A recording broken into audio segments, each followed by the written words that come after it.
This episode is brought to you by Pine Melon, the farmer's market delivered. Pine Melon is a next-generation grocery delivery app that partners with over 200 farmers, ranchers, and producers in Colorado to help make fresh, locally sourced foods available to the Denver community at fair prices. Get high-quality meats, eggs, and dairy from small local farms, fresh baked breads from local bakeries, and more, as well as all of your favorite pantry staples. Best part is, Pine Melon offers same-day delivery to Denver and soon Boulder within a 2-hour window, no subscription necessary. Save time in your busy schedule and get fresh and healthy groceries delivered right to your door. Join the movement and support local today. Use promo code CityCastDenver for $75 off your first delivery at pinemelon.com. That's pinemelon.com. Hey, it's Bree. Before we get to today's conversation, I have a favor to ask. CityCast is doing our annual listener survey, and it would really help us out if you took it. If you took it last year, we would be grateful if you took it again, since we can't use last year's data anymore. Please go to citycast.fm/survey to take the survey. It's only about 7 minutes long, I promise. We timed it. When you take the survey, you'll also be eligible to win a $250 Visa gift card and some cool CityCast Denver swag. That's citycast.fm/survey. Thanks. Today on CityCast Denver, we're checking in on some of the biggest issues facing Denver right now. We talked with the council people who represent the whole city about where they stand on the campus war protests arrest, their approval of a controversial shelter funding contract, and what they think about Governor Polis's veto of a wage theft bill that could have helped hundreds of thousands of working people. Today is Tuesday, May 28th. I'm Bree Davies, and here's what Denver's talking about.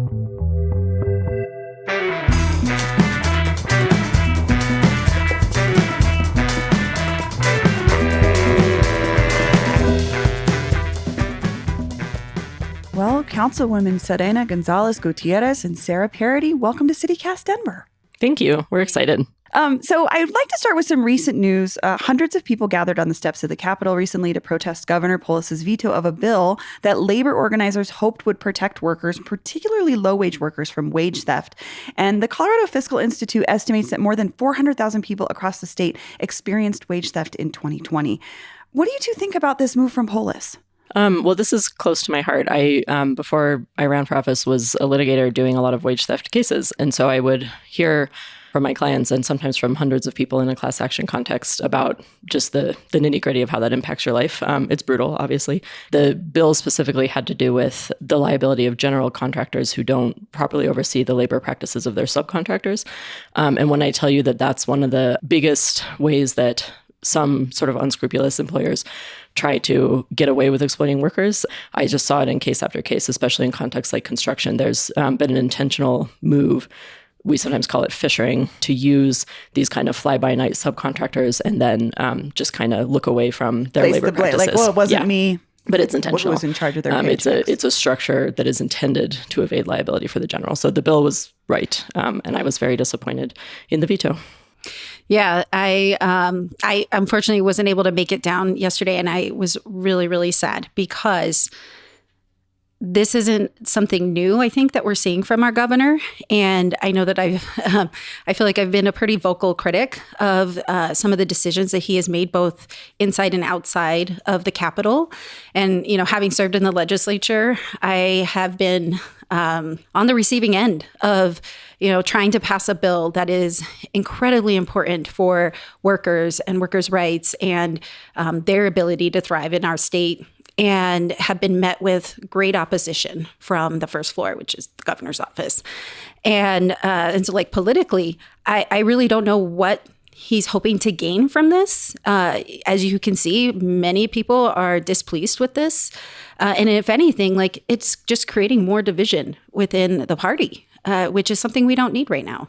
Yeah, especially like, I mean, I know it's, you know, these are like sort of nonpartisan. I guess that's more at the city level, but like, I'm just thinking about the Democratic Party as the labor party, right? And this feels very opposite of that position.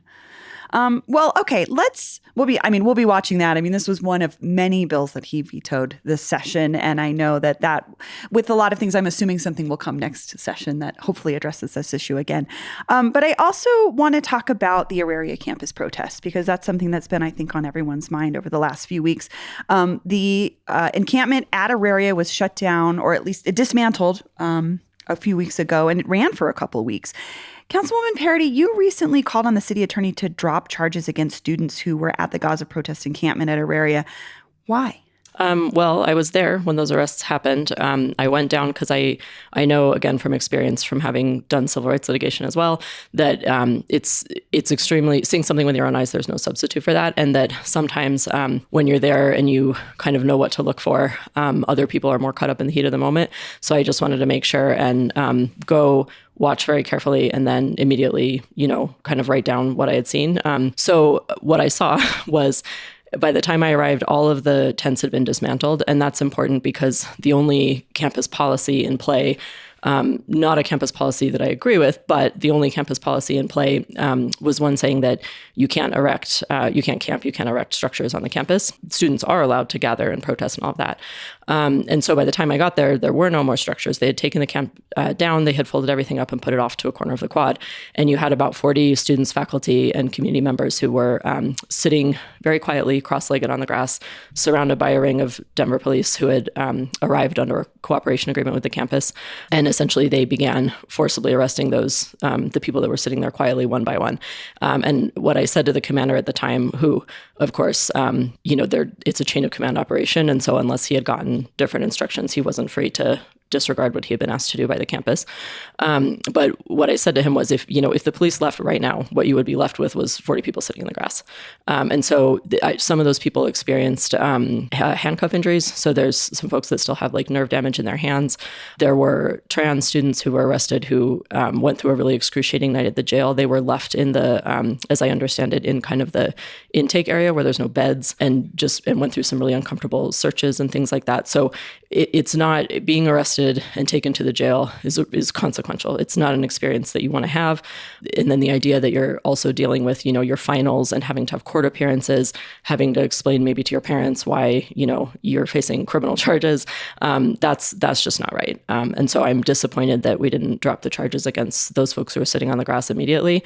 And I'm very much still hoping that our city attorney's office will do the right thing. Councilwoman Gonzalez Gutierrez, what did you think about all that too? I mean, if I know anything about you, you have familial connections to the legacy of this city and what happens when folks are involved in uprisings. What did you think about this? Yeah, absolutely. I think one thing I'll just ping in all of this, that issues that we're continuing to face even with Auraria campus, even the building of Auraria campus. Like if you go back to decades ago and the displacement that occurred of families, mine, one of them, I'm a descendant of displaced Aurarians. And before that, even indigenous peoples that occupied this land. And you look at what is happening now and today as people are engaging in civil discourse, which that is what this country is not even built upon. But I want to even look at the civil rights movement. Like the civil rights movement would not have happened without people getting out there and advocating and standing up for their rights, standing up for others too, right? And I think that's what we were seeing happening down there. I was extremely concerned. I had, phone calls with the chief. We coordinated a meeting with some of the folks from the Auraria campus, leadership folks. We did not get to speak with the president, which is somebody we were hoping to, but there were a number of Denver elected officials who were doing outreach. And as you saw, we signed on to a letter saying, let them have their peaceful protest, because that's what it was.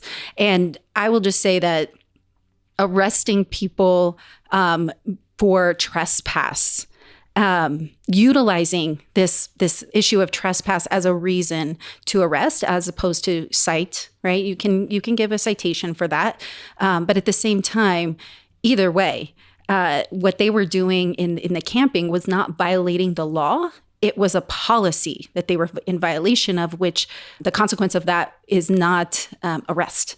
And that's what I did not like, is how the system was being utilized to cause further harm to people. But I think it's important to say that after those initial arrests, where the police department sort of followed protocol and followed their agreement with the campus, our police department made the decision not to go and participate in further arrests for trespass and things like that. They sort of said this isn't our lane, and it's not, arrests escalate the situation.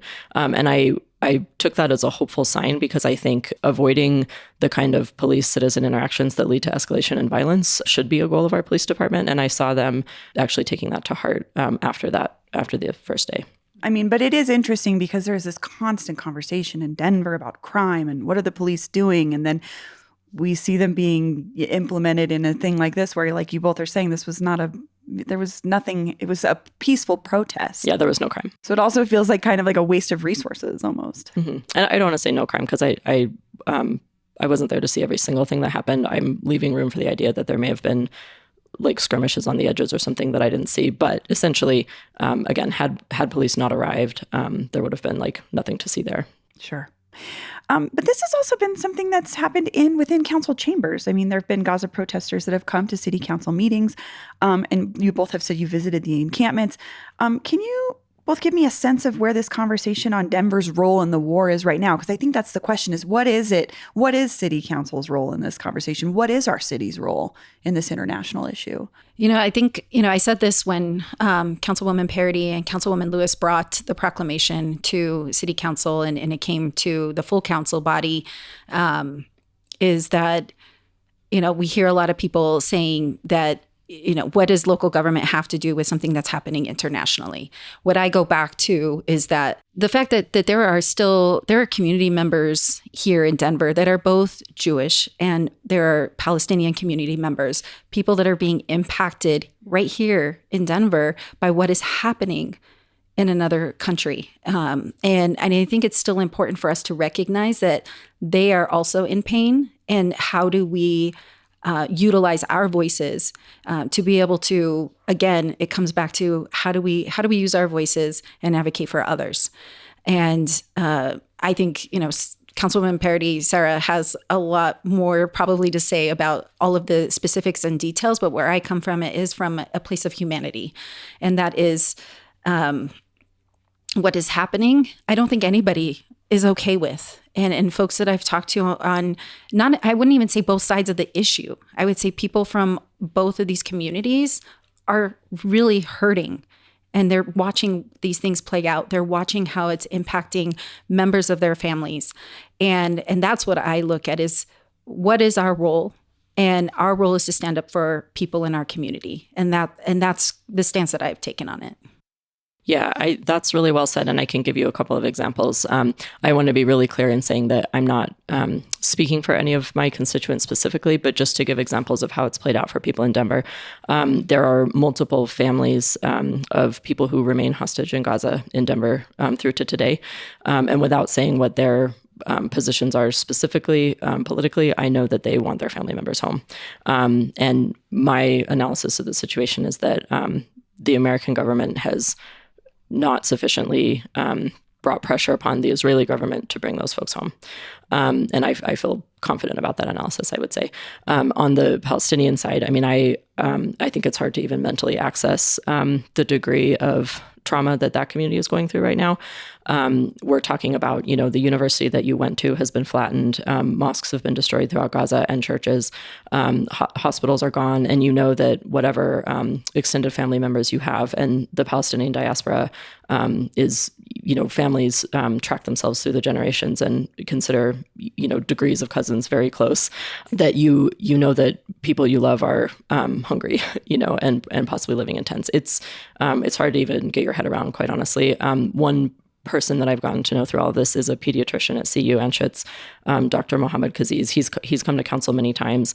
I don't think that he has particularly been active in local politics before, but he comes pretty much every Monday and says, I know what famine does to children. It's tearing him apart. I feel like city council sort of choosing not to engage with the issue has been a failure on our part, because I do think that there are many people in Denver who are waking up every single day kind of consumed by what's happening. And I represent all of them.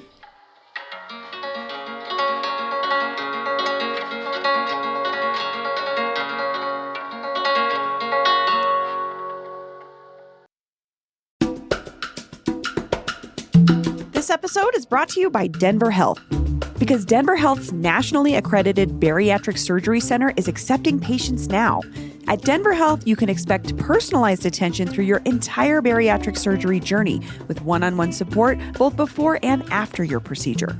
Nutrition, psychology, and routine checkups are all included in your journey, and all of your appointments are conveniently located at Denver Health's main campus. Denver Health offers bariatric support to those struggling with losing weight from ages 16 to 65. Call Denver Health at 720-928-2127 if you would like to make an appointment, or visit denverhealth.org. That's denverhealth.org. At Evernorth Health Services, we believe costs shouldn't get in the way of life-changing care, and we're doing everything in our power to make it possible. Behavioral health solutions that also keep your projections at their best? It's possible. Pharmacy benefits that benefit your bottom line? It's possible. Complex specialty care that cares about your ROI? It's possible. Because we're already doing it. All while saving businesses billions.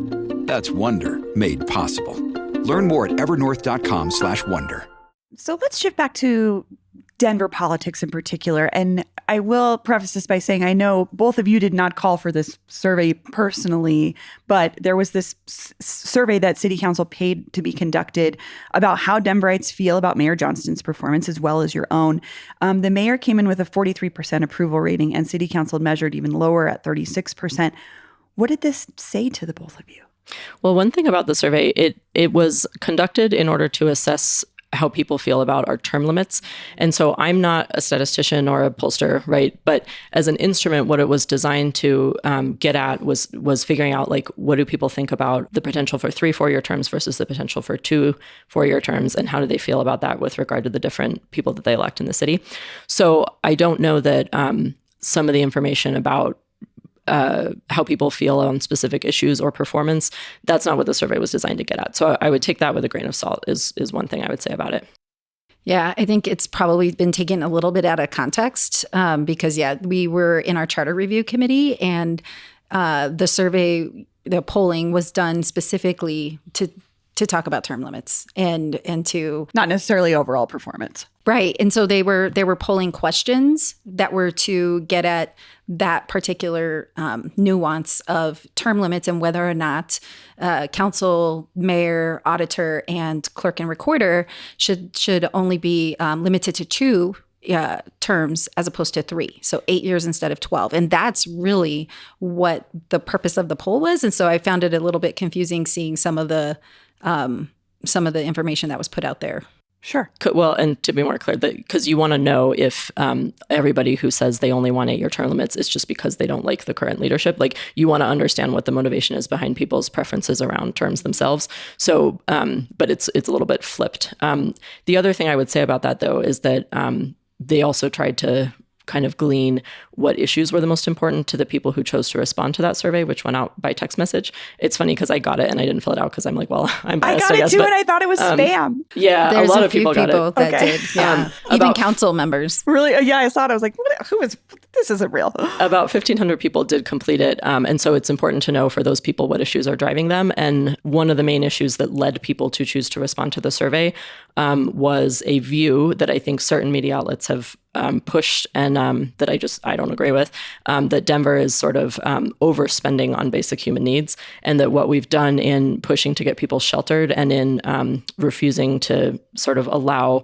tens of thousands of people fleeing trauma from across the southern border to just become homeless, that a lot of the people who responded, I think, politically disagree with those expenditures. And so if that's where that's coming from, I'm very comfortable with that. That's interesting. I mean, I've been on the other side of conducting a survey or being part of an organization that's looking at one. And when you do create one of those surveys, there's usually a very specific thing you're looking at, trying to get at. And sometimes that's not always clear in the reporting about the what comes out of that survey. But I will just ask both of you anecdotally, you represent the whole city. Is term limits something you've heard from constituents just maybe in your day-to-day that feels important to them? I have not heard that. And I've been doing these like coffee tours across the city in all the different districts. And that is not something that has come up to me. And I don't even actually maybe recall it maybe a few times during the campaign trail. I don't really remember it being a top issue. I feel like safety, homelessness, like those things were those top issues. And so, yeah. Yeah, I can see pros and cons. And I was one of the people that I'm actually glad that some of our colleagues worked on that survey, because I think it is an interesting data point. I think there could be nuances between the different elected offices because we do have a strong mayor system. And so I'm somewhat sympathetic to the view that when it comes to the position of mayor, maybe less time is better. I'm not unsympathetic to that view for council. I may be more agnostic because I think because of sort of the power dynamics, it takes a longer time to sort of learn how to be effective in this role. I think it's been a learning curve. And in some ways, you might want people who have been on the council for a little bit longer and have relationships with city agencies that we have to build from the outside as a counterweight to a strong mayor. But my mind isn't really made up about it. It's not something I have a strong view on. Well, let's talk about the mayor's work to end homelessness, because you just brought this up, Serena. This is something that everyone is talking about. I'm sure you hear from constituents all the time about this. And sometimes it feels like, to me, at least from the coverage, the frustration level is rising.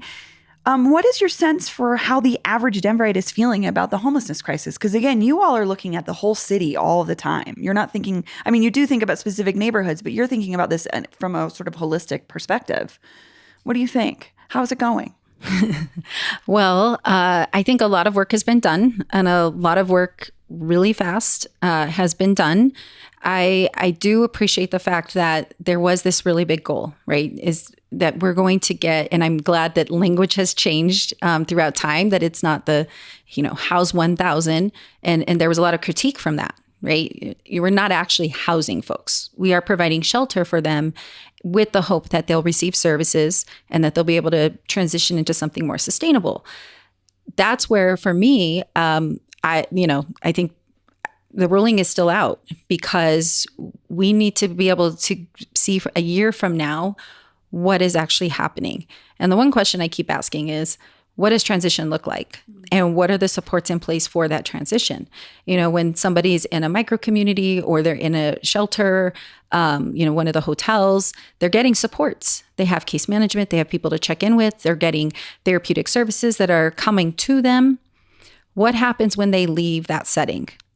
I've seen that play out way too often, especially with, working in child welfare with kids that are in residential facilities, where all of those things are there in one place. And when they transition back home or into a community setting, if you don't have those other pieces established, people can fall off very easily. We're talking like mental health, substance use treatment, all of those things. Absolutely. And so, what I'm hearing, I actually, people haven't really been bringing it up to me. And I think maybe because so many people have been moved and maybe have been moved indoors, or some people are maybe moving to other areas of the city and aren't concentrated in certain pockets. And I know that's what we're hearing from our colleagues in different districts. So like District 5 and District 4, which is like Southeast Denver, Hilltop, where there are just kind of smaller pockets of, maybe it's like one or two folks that are, camping. And their concern is that how are we helping those folks? How are we bringing them into the fold, and not just these large encampments that are getting taken and getting the services and help? And so, to their credit, I do agree with that. But I haven't been receiving a whole lot of constituent outreach about it as of lately. But we'll see, right? And I think that again plays to the fact that what's going to happen for the transition for folks and a year out, and are they still able to access the resources that they need, the services that they need, through whichever system is appropriate at that time, and is that infrastructure going to be set up? Yeah, couldn't have said it better.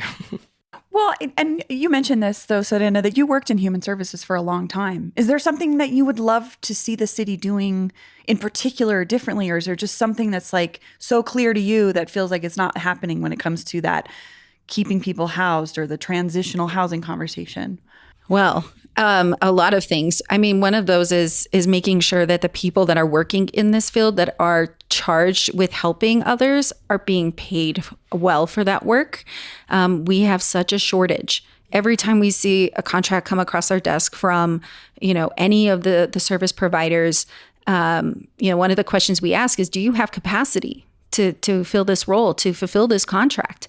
And I mean, we've had extensions be requested because they haven't filled all of the positions that they have, because there is such a shortage in this field because of a variety of reasons. It's not just pay. It's also just quality of their workplace, their access to proper training, things like that we're hearing from workers in this field that, look, we want to be in this work. We want to do this work. We love doing it. But we also want to be treated with some dignity as well. And be able to pay rent. Yeah, they need to be able to live too. And we don't want them to have to then need to utilize these services, right? You'll see if you look at the budget priorities letter that council just sent over to the mayor, which is kind of our ask as the agencies are setting their budgets for the things that we consider top priority from listening to our constituents. You'll see a bunch of different areas where we're trying to impact that provider shortage and the quality of life for providers. And of course, Councilmember Gonzalez Gutierrez was a big part of that, but I think there's a lot of people on council who are really focused on that. Sure. And you brought up the contracts situation, and I think council recently voted to approve a new $8 million contract for one of the city's biggest service providers, and I would say a mildly controversial one, at least, is Salvation Army, and they have come under criticism for the lack of security at the former DoubleTree, among other things. Why did you two vote to approve that contract? I had to think pretty hard about that one, to be honest, because I have a lot of concerns about the Salvation Army's operations at some of their sites.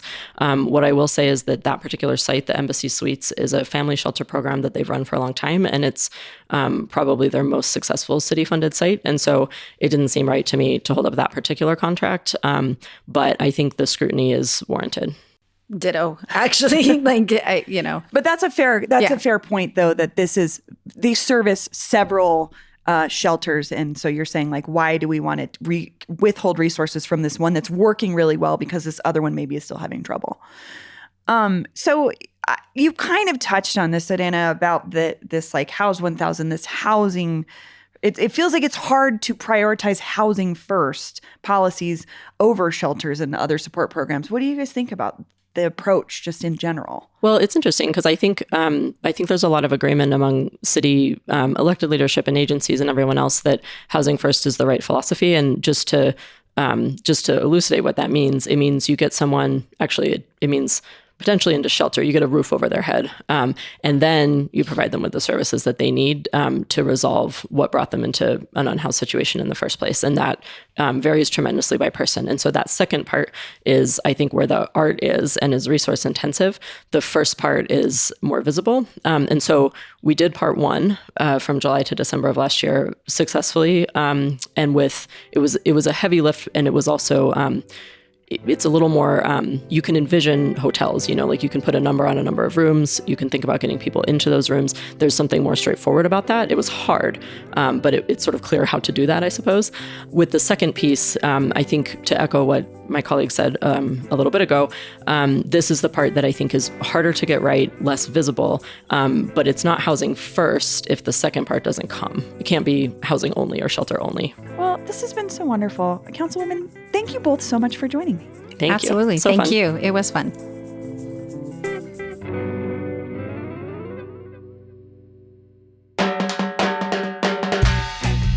That's all for today here on CityCast Denver. If you enjoyed this show, why not take a minute to tell your favorite City of Denver employee about us? Rate the show wherever you get your podcasts, and subscribe to our morning newsletter and learn more about us at denver.citycast.fm. We'll be back tomorrow morning with more news from around the city.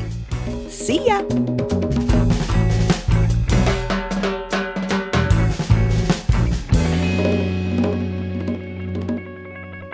It's going to be a good day for me to do tracking because I can't even read.